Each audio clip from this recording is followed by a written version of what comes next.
talk a bit about the history of the Bellagio Global Health Education Initiative. I'd especially like to thank Dr. Mehta, Dr. Garg, Dr. Patan for their warm hospitality to our group. It's really been a pleasure to be here thus far, and we look forward to discussions with all of you over the course of today. I was really struck by Dr. Mehta's speech and his advice to ask why, how, when, and to bring smart people from all around the world to come together to talk about these difficult topics. And I think that's exactly what we've tried to do with the Bellagio Global Health Initiative. So we're trying to take that very good advice that you gave us. In a very brief way, this came about when Carmi came to Yale to work with me and Janet Hafler on a sabbatical. I run the global health programs at Yale, so send our students in international settings and also welcome students from international settings to come to Yale. And for a long time we had been doing reflective practices with our students, so once they came back from an experience in an international setting, they would write a paper about what that experience was.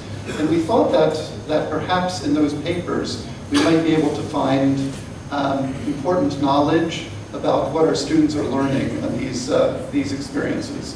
And so Carmi and I set about, and Janet set about to do a qualitative analysis of these reflection papers. In the course of all that, Carmi told me about the work that he and Janet and others had done at a first Bellagio conference in, I think, 2007, 2008. And we started to think about whether this might be the time to again bring educators together. And we noted that for much of the time that global health had been an education topic, that it had been a discussion largely of high-income educators from high-income countries.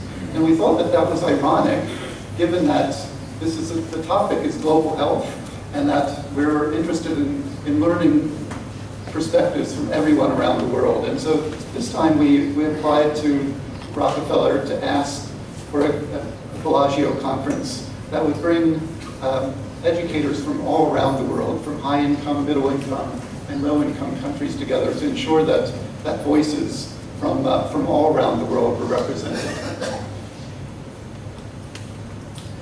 And we thought that specific objectives would be, as we came together to talk, that the group decided that specific objectives for global health would be both specialist objectives as well as core. So meaning, what should every medical student learn about global health as a core? And then what would people who are very interested in global health learn?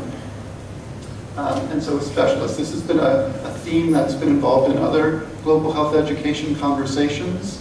The Consortium for Universities in Global Health has also come out with a very similar idea. We thought that we'd like to see whether we could develop a universal curriculum, meaning that this curriculum could be implemented at Yale, it could be implemented here in Seabagram, it could be implemented in China, it could be implemented in the United Kingdom. And that themes would apply no matter where the student was enrolled. We wanted this to be practical. We didn't want this to be just theoretical, but to really have impact on the students in a very practical way.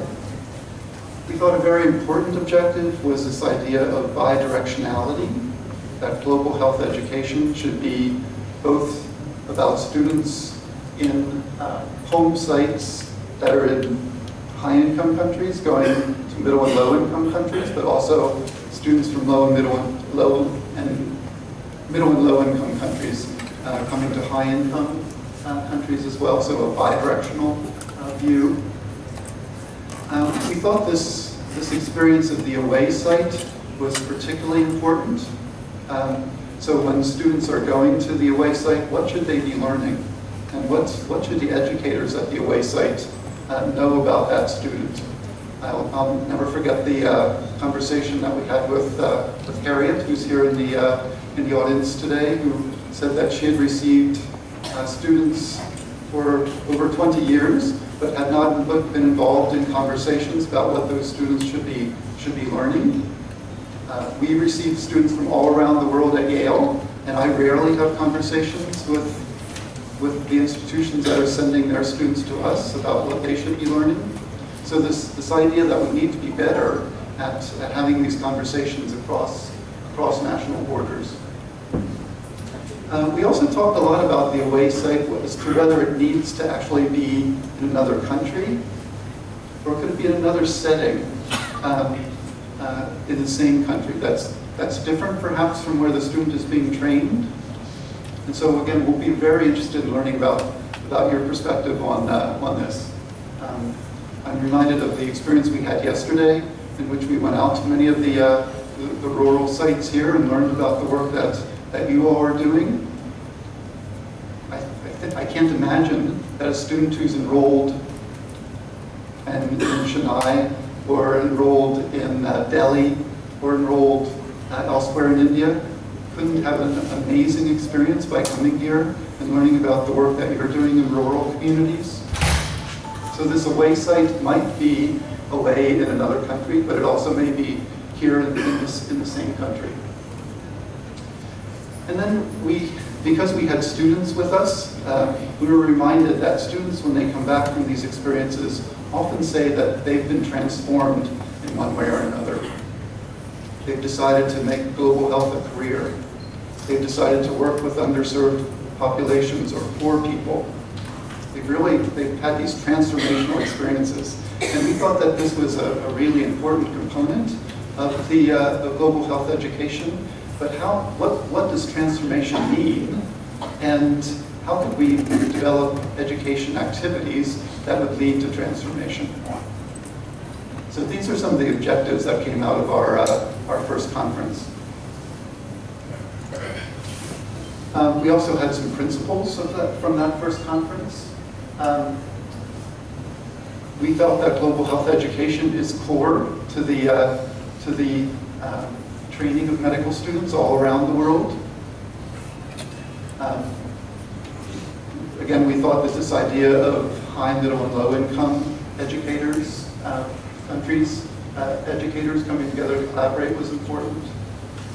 This idea of home and away as a very important principle, and with the reference of home being where the student was being trained. So it could be a student from India who's come to the United States to train, but the reference of home would be the home site. What we learned again from listening to our students was that there's a lot that's happening on these global health rotations that isn't planned. Right? So this idea of the hidden curriculum, what's overt and what we're trying to teach is one thing, but then there's a whole lot of things that are happening. I'm sure when your students are going out into rural sites, there are a lot of things that are happening in those sites that you're not necessarily planning, but can be very important to the education of the student. And then lastly, this idea that about assessment. How do you assess what's happening to the students when they're on these rotations, especially when we're sending students across borders? There's often very little contact between the home institution, as I've said, and the educators that are receiving them. So how do you even think about starting to assess what they've learned? So these were some of the principles and objectives that we had in our first conference. We did come up with a group of global health themes that we thought were core to all medical students, and that a more intensive aspect of the theme would be for specialists in global health education, and this is a list of those core themes. Let me give you some examples of at least 4. So around communication, we thought that a core theme for all medical students would be that they demonstrate the effective use of an interpreter to communicate in a culturally appropriate way. Again, when working with a person from whose language is different than theirs. Whereas a specialist theme might be that they develop language skills that allow for direct communication with a particular patient population, so that they actually learn the language. Around culture, a core theme would be demonstrating humility in interactions with colleagues and patients from different cultures. And a specialist theme might be that they understand the application of local traditional medical practices on the health of a community. So you can see that there are aspects of this that we think everyone should learn, and then these specialists.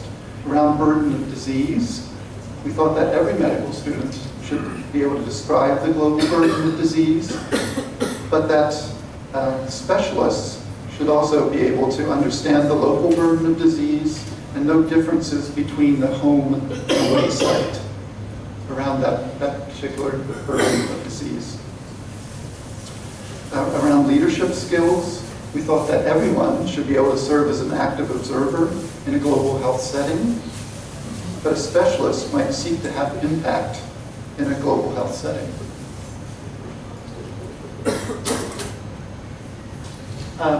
Our first Bellagio conference results were published in Medical Teacher, and we're really pleased and appreciate the work that Michael Peluso and others did on that publication. So after our first year in Bellagio, Italy, we went to Beersheba with Carmi hosting us. Really, again, appreciating that experience. It was really wonderful. We first had a day of engagement with Israeli global health education leaders, and that was a really terrific process for us. And so we're again looking forward to repeating that this time with colleagues here in India. We had face-to-face time with 3 working groups. First being a curriculum group with a particular emphasis on focusing on this away rotation and what does that mean, and beginning to think about developing a curriculum that might be able to be implemented in all settings around the world. We recognize that what we are thinking about as global health education, others think about as health education. You know, it's just part of what every medical student should learn. And so we thought it might be interesting to do a survey to find out what educators around the world are doing in global health, especially in low and middle income countries. And lastly, we had a group that was looking at this issue of transformative learning. What does that mean, and how can we help structure global health education to make sure that our students are transformed in the experience? And by doing that, by looking at the literature on transformative learning, not only in global health, but also in other settings, and then seeing what themes emerge from that literature. We also worked as a group on our vision, mission, and values. So our vision was that we would enhance the quality and purpose of global health education in medical schools worldwide. Our mission, as you can see, I won't read it to you, but we're hoping to continue our work to enhance global health education and disseminate it. We had 4 core values that we came up with. The first was around diversity. The second was around expertise in global health education. The third was using technology and innovating. And the fourth was a sense of collaboration among members, as well as with other groups who are interested in global health education.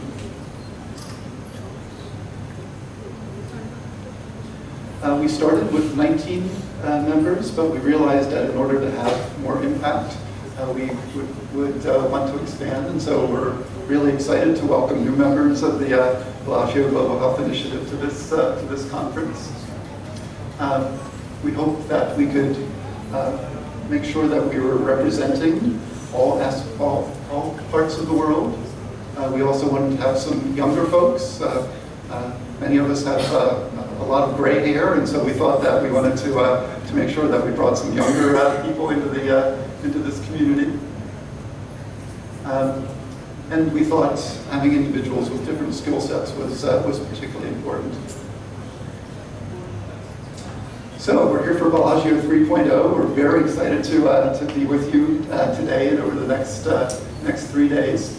We're very excited to welcome the new members of the initiative to joining us, and looking forward to the conversation over the course of today with leaders from all around India.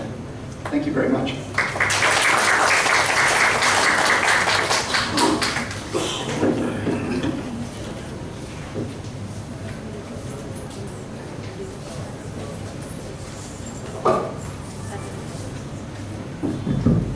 Thank you, Bob.